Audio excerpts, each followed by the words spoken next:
Well, it's Friday at 5:30 p.m., and so it's time for yet another candidate conversation. But this one is a really big one, and I am really incredibly excited to be having Senator Ed Markey join on a candidate conversation today. So if you're not familiar with these, twice every week on Monday and Friday, I have been bringing on a candidate for office to talk to you and answer your questions. And today, we got a big one. We got Senator Ed Markey. This is the first time that we've ever had a sitting member of office come on, and I think this is definitely our biggest person we've had on. So there he is, already in, and we're gonna wait for him and connecting. Hello, Hey, Joshua. Senator Markey. How's it going? I'm doing great. How are you doing? I'm doing excellent. It's is it a little dark where you are? Yeah, a little dark. I'm out here on my porch. I'm working gotcha. over here where I just turned on light. A little motion turned on the light. But I'm gonna walk inside my house here All right. so that we can talk a little bit. Sure thing. Senator Markey, I am so excited to be talking to you. Thank you. Thanks for having me on, Joshua. Thank you for joining me. I gotta say, I have had a lot of people who inspire me a lot on this series, but you are almost certainly the one who inspires me the most. I am so incredibly honored to be bringing you on. Thank you. Thanks for having me again, Joshua. It's my honor to be on with you. You're like a one-man multinational public interest movement unto yourself. You're incredible. I'm blushing. Thank you so much, Senator. So why don't we start by talking a little bit about you and about your personal history. You are a sitting senator of the United States. You represent Massachusetts. How did you first get into politics, and why did you first get in? That's good. So I'm here, Joshua. I'm here in the house that I grew up in. My father drove a truck for the Hood Milk Company. My mother was a housewife. She when she was a senior in high school, her mother died. My grandmother died. So my mother had to take care of her three younger sisters. So she didn't get to college. She was very smart. She could do calculus for fun at the kitchen table, but she didn't get to go to college. That's just the way it used to be. Girls just didn't get to see their opportunities. And so I grew up in this house with my father working for the Hood Milk Company. And but I always had an interest, Joshua, in public service, in trying to help people, to help them in their lives. And I knew how fortunate I was, even though I was here in this blue-collar community, in this blue-collar house that I was growing up in. But I knew I was fortunate. I knew I had been given opportunities. So I was a commuter to Boston College. Then I was a commuter to Boston College Law School, coming home here every night. I had twin brothers who are 1 year younger than me. All three boys were born in 1 year. And so in my third year in law school, I said to my brothers, why don't we just run for state representative here? I'll run. If you guys help me, I think we can win. So I announced when I was 25, and I was sworn in at 26. Wow. And then 4 years later, we did the same thing for the United States Congress. And we ran, and it's all out of this house. And I was able to become a United States congressman, one of the youngest congressmen. But what was motivating me in many ways was all of the kitchen table values that my mother and father had instilled in me. All of the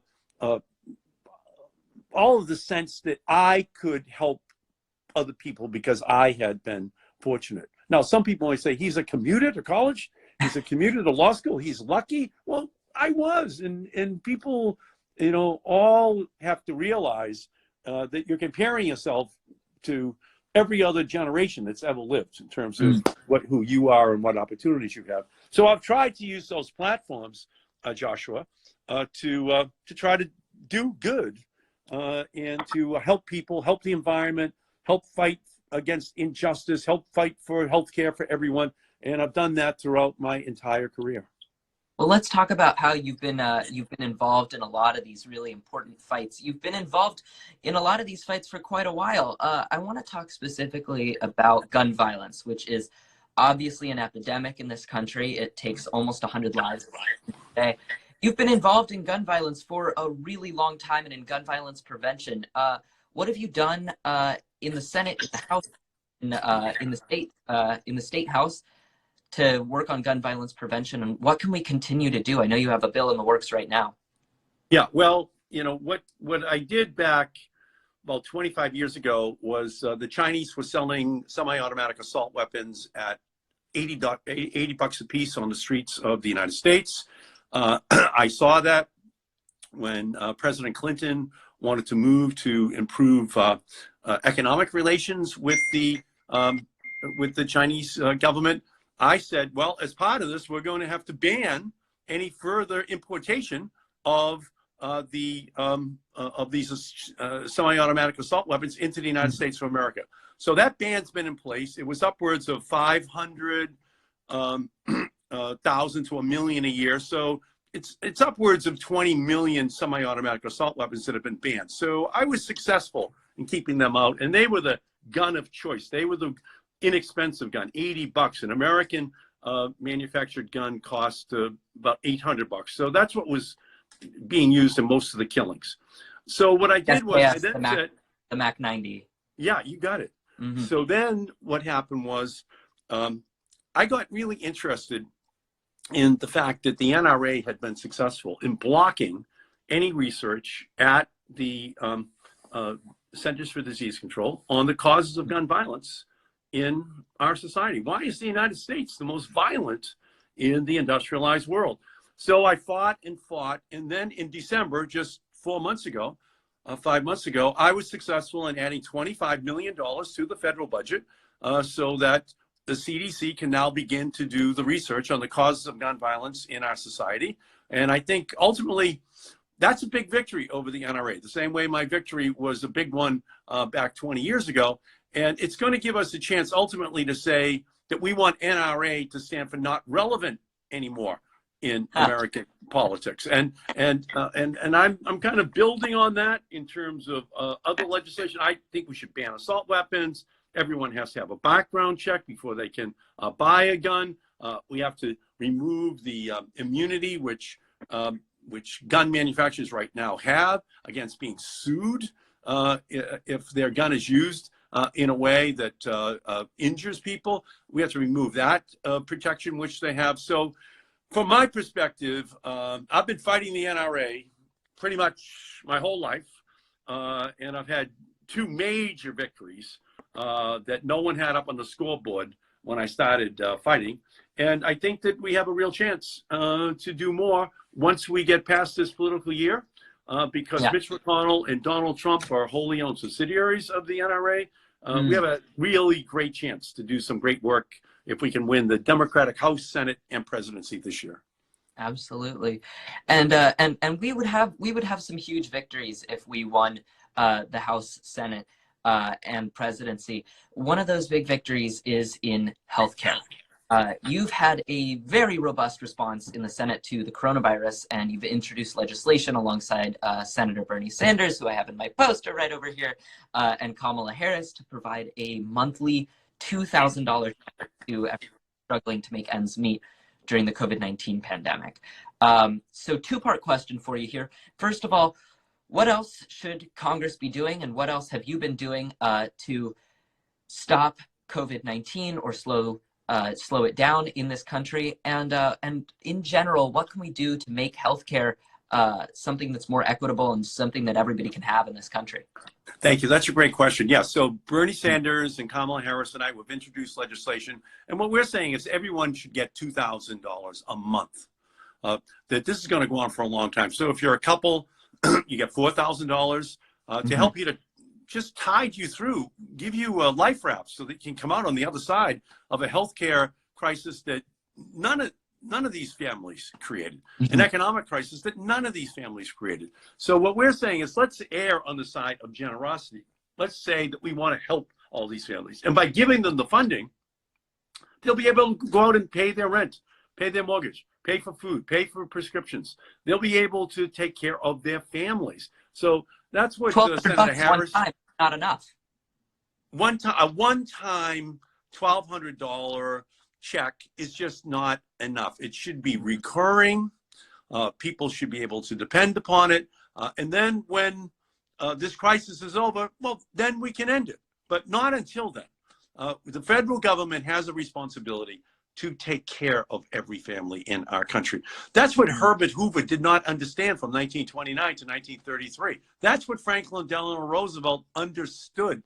And we're at another FDR moment right now, where we have to have policies and approaches that are as big as the problem. And so that's what Bernie and Kamala and I are proposing, and we're going to be fighting for it on the floor of the United States Senate. Which is fantastic. Where you got back from today, correct? You just got into Malden today? So I just drove back 7 hours. I now drive down on Tuesdays, drive back, 7-hour ride. It's like my commute now. Wow. And it's the new world. Everyone is making adjustments. I have to do so as well. But I wanted to cast votes on the Senate floor. What the Republicans were doing this week was saying that the intelligence community should be able to gain access to the search history, the Google search history of every American, even without a warrant. Without a warrant. Now, and how you were one of, crazy is that? I think 16 senators who voted against that. Thank you. How crazy is that? That we would allow that to happen. So yeah, so I'm a big no on that. If there's a reason why anyone's search history should be looked at, go to a judge, explain to him why, and then get permission from the judge. But you shouldn't have open access to everybody without any permission being given to you by a judicial warrant. Senator Markey, you have been kind of throughout your history in government and in public service, your kind of cornerstone has been standing up for people, standing up for regular people. One of the big ways that you do that is through the Green New Deal. Let's talk about that Green New Deal, because you are the Senate sponsor of the Green New Deal, the co-author of the Green New Deal alongside Alexandria Ocasio-Cortez. And it's one of these big pieces of legislation that we talk about all the time. But I feel like people don't always know what the Green New Deal is. Can you tell me, because you wrote it, what is the Green New Deal? What does it do? And how would it change life for millions of Americans? Okay, yeah, thank you. Great question, Joshua. So what Alexandria Ocasio-Cortez and I did was to draft the Green New Deal.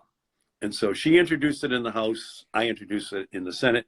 It took us about 6 weeks to put it together. So what we say is basically, number one, the planet is running a fever. There are no emergency rooms for planets. And if we don't act now, we're going to see the planet warm by 8 to 10 degrees, and the consequences are going to be catastrophic. The Arctic will melt, oceans will rise, storms will become more severe. It would become a very dangerous place by the year 2100. So what we say is, number two, we're going to save all of creation by engaging in massive job creation, that we're going to provide the regulatory and tax programs that ensure that wind and solar and all electric vehicles and plug-in hybrids and storage technologies for electricity and new agricultural strategies all get the funding that they need. Now, when we did that, when we introduced it, Donald Trump and Fox News said, socialism. And what we say is, well, what do you call 100 years of tax breaks for the oil, gas, and coal industry? If that's not socialism, given to the wealthiest industries ever, then then there is no such thing. So all we're saying is, give us the same programs for our wind and solar and electric vehicles, and we will bury the fossil fuel industry within a generation. But we took it one step further, Josh. What Alexandria and I said was that we have to do this with intersectionality. We have to do it making sure that frontline communities are at the front of the line, because black and brown. For everybody watching, what is a frontline community? What do you mean by that? Well, by frontline community, we're talking about the communities in our country who are always there at risk. Who are always the ones that somehow or other are bearing the brunt of the responsibility of of being exposed to risk. So right now, for example, during the coronavirus crisis, we know that many of the people who are being declared essential workers are the immigrant communities, the ones who are denigrated. These are the people who are still driving buses. These are the people who are working in supermarkets. These are the people who are every day exposing themselves and their families to the risk of coronavirus. So what we're saying is, looking back historically, is that we know that Black and brown people have always been exposed to higher levels of pollution than white families living out in the suburbs. So this round, what Alexandria and I said was, let's put them at the front of the line to get the jobs, and we think that will be millions of new jobs that will be created as part of the Green New Deal. And let's also make sure that we stop just putting the most polluting facilities in those communities, in the frontline communities, in the communities of color in our country. So we kind of say the planet's running a fever. We can save it with all of the new clean technologies, but let's do it not just creating jobs, but do it with justice as well. Let's make sure that we are looking back historically, and even in the New Deal, by the way, they wrote Social Security so that sharecroppers down south were excluded from Social Security. So we know that many of these programs have always discriminated against minorities, against African Americans, against people of color. And we want to make sure that we say it very explicitly in the Green New Deal that they will not be excluded. Creating inclusive and equitable policies that are going to, hopefully, in theory, start the train towards reversing the effects of climate change. I want to shift to talking about your race and what you're running for. You're running for United States Senate. You're the first person, actually, I think, who we have in the Senate. And you're currently in office. You're the only person that we've ever had who's currently in office. And the reason specifically that I wanted to bring you on is because you're facing this fierce primary challenge from your right flank, from Representative Joe Kennedy from Massachusetts' 4th Congressional District. He seems, from what he says, to agree with you on a lot of things. He styles himself as a progressive. He says a lot of these kinds of things. What are the big differences between yourself and Congressman Kennedy? Well, I'm running, obviously, on what I've done, on what I've led on and what I've delivered on in my career. And how my background here in this house, in this neighborhood that I still live in, this blue-collar neighborhood, is what animates me, what drives me.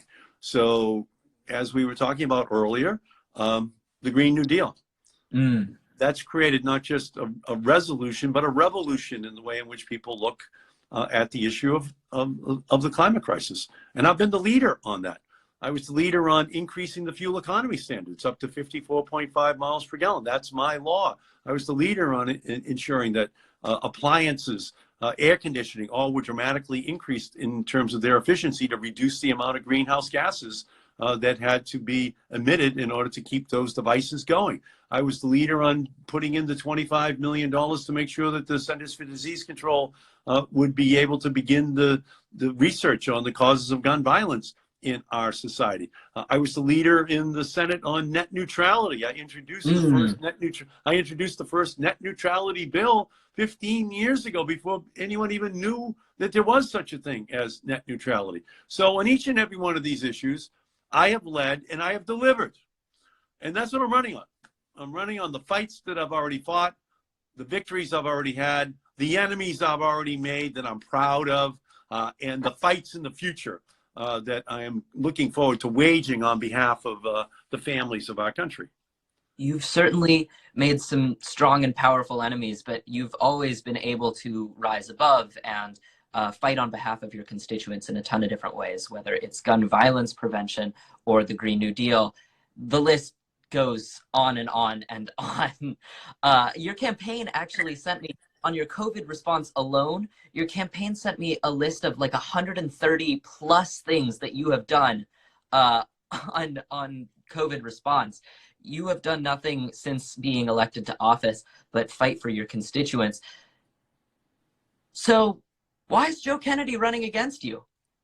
Why do you think he's running? Do you think he should be running? Should he drop out? Look, campaigns are about choices, and they're going to have a choice in this race. but I'm proud that Planned Parenthood has endorsed me, that NARAL has endorsed me, that the League of Conservation Voters, that the NRDC, that the Sierra Club have all endorsed me in this race. The Sunrise Movement, this incredible army of young people across the country who have risen up to be the new political force in our country for this election in 2020. They have endorsed me. They're campaigning for me. College Democrats, high school Democrats who are with me generationally on all these issues that I've been leading and fighting for. So I'm very proud of this campaign that we've put together, and it's given me a real opportunity to talk about all of the things that I have done in the past and the fights that I'm fighting right now, and if I'm given the opportunity, the fights that I will be fighting on the floor of the United States Senate next year. So if people want to support me, if you want to have my back now, I'll have your back on the floor of the United States Senate. And you can go to edmarkey.com if you want to help on this campaign. Yeah, let's talk about how people can get involved and get excited about your campaign. What are some different ways that people can get involved in your campaign? Because I know your campaign, more than almost any other campaign that I've ever brought on or that I've ever talked to, has brought young people into the fold. Even if you are like 16, 15, how can you get involved in the Ed Markey campaign, and what can you do to help turn out votes for you, Senator? Well, thank you again. I appreciate that. And again, you can go to edmarkey.com where we welcome you with open arms, and we have plenty of work to do. The primary is on September 1st. It's a week before Labor Day, so it's coming up very quickly. Yeah. So anyone who wants to help, we need your help right now. The campaign is going very well, but at edmarkey.com, you can get in, and we'll have plenty of work for you to do. And we need you. We need your support. We need your energy. I got a big question that I ask every single person that I've ever brought on, and this is the last serious question that I asked. But right outside of that window that I have over there, there is a 15-year-old neighbor of mine. You know, I'm in California. Why should my 15-year-old neighbor care about your race for Senate in Massachusetts? Well, you know, young people have always been the difference makers. Mm-hmm. You know, when it came to the suffragette movement, it was young women. Mm-hmm. When it came to the freedom riders that went south to get the voting rights for African Americans, it was young people. When the abolitionist movement was beginning, it was young people who were joining. When we were talking about gay marriage, you know, here in Massachusetts, but all across the country, it was young people who were up and saying we have to change the laws. When we were trying to find a way of ensuring that more people were able to gain access to healthcare, it was young people who were up saying it should be a right and not a privilege. And so in every single instance, it's the new generation of young people who get up and fight. And on net neutrality, on the Green New Deal, on taking on the NRA and making it obsolete in American politics, on all of these issues, it's going to be young people who win. And that's what the basis of my campaign is all about. It's about these issues of the future. It's the issues that in many instances we haven't won yet, but we have to win. We don't have a choice.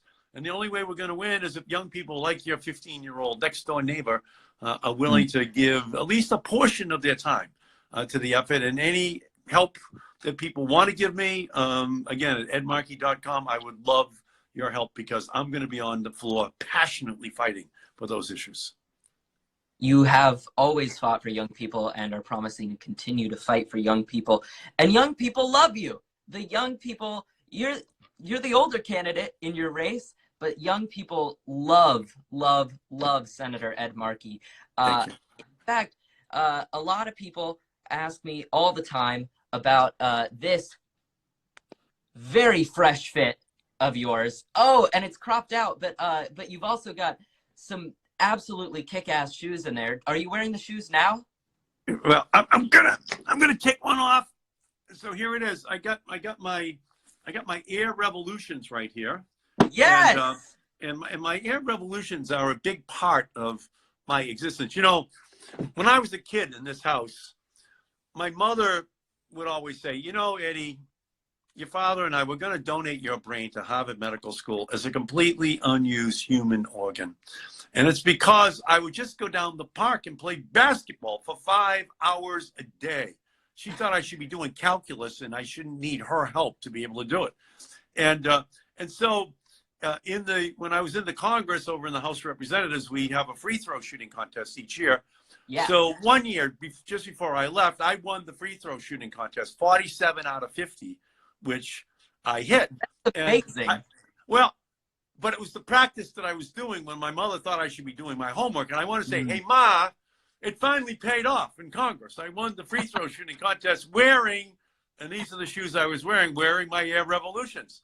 So it's a big part of me. And you never kind of lose that enthusiasm that you have for those passions when you were a kid. And for me, my Air Revolutions they're as much a part of me as oxygen in terms of how I view my day. So I wear them, pretty much every day. Senator, you mentioned that that free throw contest. I heard a rumor that you have the trophy from that free throw contest. I received a plaque, which I keep in a plaque in my senatorial office. Okay. And I wish you had told me, because I would have brought it here, because it is one of my proudest possessions. I wish yeah, man. Taylor from your campaign told me that you were going to bring it. I'll bring that up with her. Maybe we can do this again closer to your primary date, and we'll make it happen. Done. I can see it right now, and I'm so proud. I would love every one of your friends who are watching this to be able to see why I would be so proud to have been the best free throw shooter amongst congressmen. It's kind of an oxymoron, maybe. Maybe it's not as big a thrill as I should derive from it. But I didn't get so many great thrills in high school sitting on the bench on my high school basketball team. Maybe I had a delayed. But when you're among members of Congress, a little easier, perhaps. Yeah, my ability to win was enhanced dramatically by no longer being down the park, but being with members of the Congress. Well, I'll still give you full credit for your athletic ability. Next time we do an interview, we'll make it a free throw shooting. Thank you. Done. You'll probably kick my butt. So, you know what we could do? We could actually have. Are you a basketball player at all, Josh? I am not. No. Because I actually had a free throw shooting contest with Enes Kanter, one of the Boston Celtics, about 2 weeks ago. And I won the first game. It was out of 10 free throws. How many could you hit? So I hit 9. He hit 8 in the first one. And then in the second one, he hit 8 and I hit 7. And I said, all right, let's call it even. But I've got the basket right outside my house here. So if you want to, I'd be more than willing to have a shooting contest with you. You're on, Senator. Done. I'm totally in. Senator Ed Markey, co-author of the Green New Deal, a long-term progressive champion.